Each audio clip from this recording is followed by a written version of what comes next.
నమస్తే, నా పేరు గజ్జల హుసేనయ్య, న్యాయవాది, నంద్యాల. సెక్షన్ 163 ఆఫ్ BNSS గురించి తెలుసుకుందాము.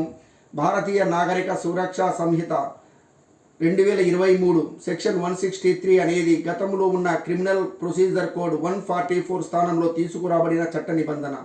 ప్రజాశాంతికి విఘాతము కలిగే అవకాశము ఉన్న ప్రమాదకరమైన లేదా అత్యవసర పరిస్థితులు ఏర్పడినా నివారణ చర్యగా ముందస్తు ఆంక్షలు, కర్ఫ్యూ లేదా నిషేధాజ్ఞలు విధించడానికి ఈ సెక్షన్ను అధికారులకు అధికారం ఇస్తుంది. సెక్షన్ 163 ఎవరికి అధికారం ఉంటుంది?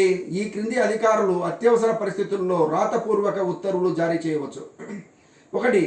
జిల్లా magistrate, district magistrate, sub divisional magistrate. 2. రాష్ట్ర ప్రభుత్వముచే అధికారం ఇచ్చిన ఏదేని ఎగ్జిక్యూటివ్ మేజిస్ట్రేటు. ఏ సందర్భాలలో ఉత్తర్వులు ఇస్తారంటే ప్రజా ప్రశాంతతను కాపాడడానికి లేదా ప్రమాదాలను అరికట్టడానికి మేజిస్ట్రేటు ఈ క్రింది సందర్భాలలో చర్యలు తీసుకోవచ్చు.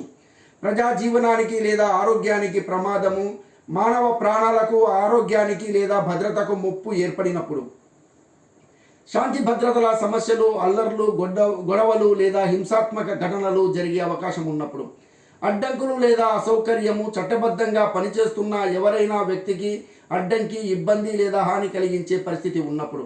ఎలాంటి ఆంక్షలు విధిస్తారంటే 5 లేదా అంతకంటే ఎక్కువ మంది ఒకే చోట చేరకుండా నిరోధించడం, అనధికార సమావేశాల నిషేధం, ర్యాలీలు, ధర్నాలు, నిరసన ప్రదర్శనలపై ఆంక్షలు లేదా నిషేధం, ఆయుధాలు, కర్రలు లేదా ప్రమాదకరమైన వస్తువులను తీసుకువెళ్లకుండా నిషేధించడం, అత్యవసర పరిస్థితుల్లో ఎవరికి ముందస్తు నోటీసు ఇవ్వకుండా ఎక్స్పార్టే ఉత్తర్వులు జారీ చేసే వెసులుబాటు. కాలపరిమితి సాధారణంగా సెక్షన్ 163 కింద జారీ చేసిన ఏ ఉత్తర్వుైనా గరిష్టంగా 2 నెలల వరకు మాత్రమే అమలులో ఉంటుంది. పొడిగింపు ప్రజా భద్రత దృష్ట్యా అవసరమని భావిస్తే రాష్ట్ర ప్రభుత్వము ఈ గడువును గరిష్టంగా 6 నెలల వరకు పొడిగించవచ్చు. ధన్యవాదాలు.